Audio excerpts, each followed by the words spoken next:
Well, hey everyone, it's Kevin with another Bible review. This time we're going to be looking at the ESV Wide Margin Reference Bible published by Crossway. If you happen to catch the previous video on my review of the ESV Journaling Bible, this will be a really good supplement to that because I want to talk about how I use this Bible as a supplement to what I'm doing over on the ESV Journaling Bible. So if you don't know anything about this Bible, this is kind of your traditional wide margin Bible where you have a two-column text and you have a wide margin on either side of the text on each page. So what you can do, which here we are in the book of Ezra. I haven't done much besides highlighting, but let me flip over to a different book and you can see kind of more of what you can do. This is the beginning of the book of Galatians. And what you see is you have real estate. You have margin real estate that you can make notes, which makes this Bible a huge plus as compared to something more of a regular thin line Bible or like a pew Bible that you'd have at your church or even a study Bible. Because regardless of the size of the Bible itself, what you typically have in those types of Bibles is the text size matches the page size. So you'll see the text in this case pushed out almost as far as it can go to where you literally just don't have any real estate. And study Bible is going to have not necessarily the same concept, but whatever real estate is available on the page is going to be used up by the people that are actually contributing to the study Bible for your study notes and maps and diagrams and all of that kind of thing.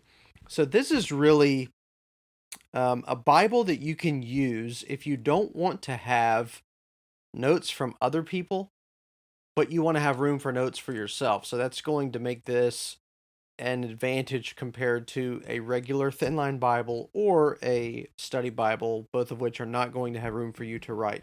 So here you have plenty of room to write and a Bible that is sized in a way that is very readable. Hand comparison, because that's what I did last time. Remember the ESV journaling Bible that I looked at was almost exactly the length from my wrist to the top of my middle finger. This Bible, as you can see, is much larger than that, but it's still fairly thin. I mean, it's way more thin than any kind of study Bible that you would have, and it's almost as thin as a thin line Bible. So, in my opinion, this size is incredibly comfortable. I use this Bible to preach out of and do all of my teaching. This is my go to Bible, this is my main used Bible. So I get, a whole lot of different scenarios to where I carry this around, and it has never seemed to be a Bible that was too small or too big. I feel like it's a really good size, so they did a great job with that. Obviously, as you can see from all of the dings and tears and all that kind of thing, that this is not genuine leather. This Bible, as uh, a non-genuine leather, such as you see here, I think at the time of this recording is like around $30 or at least less than 40. And so it's incredibly affordable. But just keep in mind, I've had this Bible for about 7 years now, and I haven't done anything crazy with it. But at the same time, you can tell that in terms of use, that I would have much preferred to have gotten a genuine leather Bible. So do that if you can afford it. Um, but either way, regardless of what you decide, this Bible is really going to be your best friend. So, the name of the game with this Bible, as compared to the journaling Bible, the journaling Bible, as I suggested, what you do with those margins is to write chapter summaries of each book that you come across. It's kind of an aerial shot or a bird's eye view of the text. I take the opposite approach with a wide margin Bible. I'm not trying to give a grand summary or weave everything together. Um, so, in contrast to more of a bird's eye view, what I'm doing is a ground level approach. So, what you'll see, the way that I use this Bible, is I have a highlighting system and specific notes that I'm making for particular passages. So I'm looking for things like a verse or even uh, words or a phrase that is standing out to me. It's something that I want to either underline, highlight, or write about off to the side. And what you do with this kind of Bible is you build a reference and a memory system.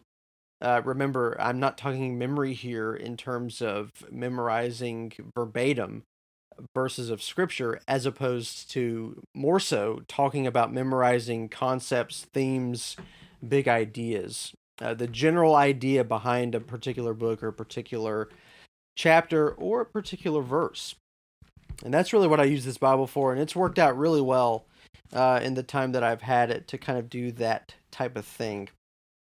There's plenty of room in the margins. This Bible, I didn't even have to worry about writing incredibly small, and I still found that I had a pretty good amount of room to do this. So uh, let's just take a couple examples here. So you can see that because you have the wide margin, you can have a great real estate on each page to do what you want to do, such as underlining. If you want to highlight something and then draw your arrows to connect things, or in this case, here we are in Matthew chapter 15. I'm connecting uh, the quote right here from Jesus in verses 8 and 9 down to this because he's talking about the heart here towards the beginning of the chapter. Then later on, he references the heart again. And so I'm making a little connection. You have room to do that. And you have room if you want to explain off to the side why you did that.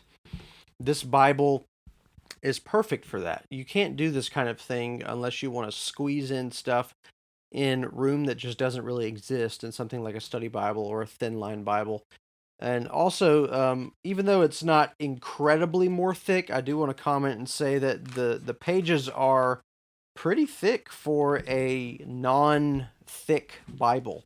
What you get in here is really, I think, helpful. So I really like using these zebra pens. This is a 0.7 millimeter pen, and when I write on this, there's no bleed through. You might be able to see uh, ghosting or whatever people like to call it from the other page, but you're not going to have bleed through to where you can't understand what's written right here or right here. These kind of pens. So don't use a gel pen, just use a regular ballpoint pen or something like that, or pens that are made specifically for Bibles, and you'll do completely fine. By the way, these underlines that you see on each page, or the highlights, I should say, are not any kind of special highlighter for Bibles, though you can buy those. These are just literally the Bic or Sharpie highlighters. And again, those work really well. You don't really see a whole lot of bleed through to the point where it messes you up. So you don't have to buy anything fancy to make great use out of this Bible. So let me talk about, besides making general notes off to the side margins on each side of each page, what I recommend you use this Bible for. I recommend that you use this Bible for tracking your progress in studying the scriptures. I bought this again back in 2015, and if I want to know what books of the Bible, since this is my main Bible that I use, if I want to know what books of the Bible that I have interacted with, all I have to do is judge that based on what's on the page. For example, I could turn to the book of Revelation and I can see stuff on every page. I could turn back to other books of the Bible like 2nd John, 1st John, the book of James. All of what I'm seeing here and all of what you're seeing tells us that I have spent time in these books because there's highlights, there's notes, there's underlines. Compare that to books that you don't see anything, such as the book of Jonah. Now, this might not mean that you've never spent any time in this book, but it does mean that you haven't spent time in this book in this particular Bible. And so, if you want to know how you have been doing in terms of interacting with each book of the Bible, if you want to track your progress, this is the Bible to get because it is a straightforward way to literally show your progress in real time. If I open this Bible, if I don't have a reading plan in place already, and I say that, okay, I want to spend some time in this Bible. I want to spend some time in a book that I haven't interacted with. I don't have to go find some Bible reading plan that I've been trying to keep track of, or a bookmark, or a sticky note. All I got to do is open the Bible and stop whenever I get to the book that doesn't really seem to have anything in it. So, Numbers. You can see some stuff kind of scattered around, but in general, this book I haven't spent much time in. And that tells me, okay, spend some time in the book of Numbers. Or the book of Joshua, I can see some stuff, but not really a whole lot. So again, this is how you decide which book to keep working through.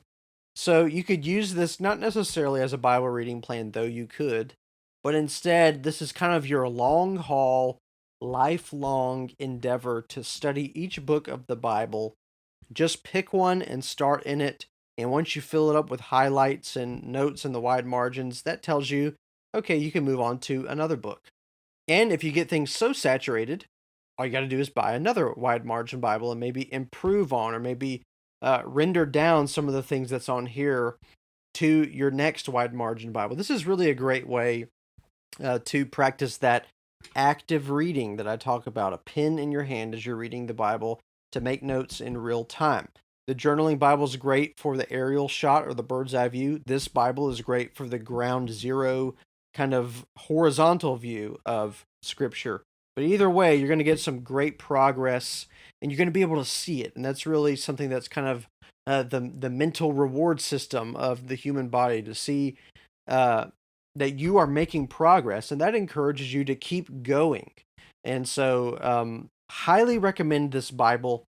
You've seen a lot of highlights on here. I'm going to make a separate video to talk about my highlighting system, because highlights really work well in this kind of a Bible.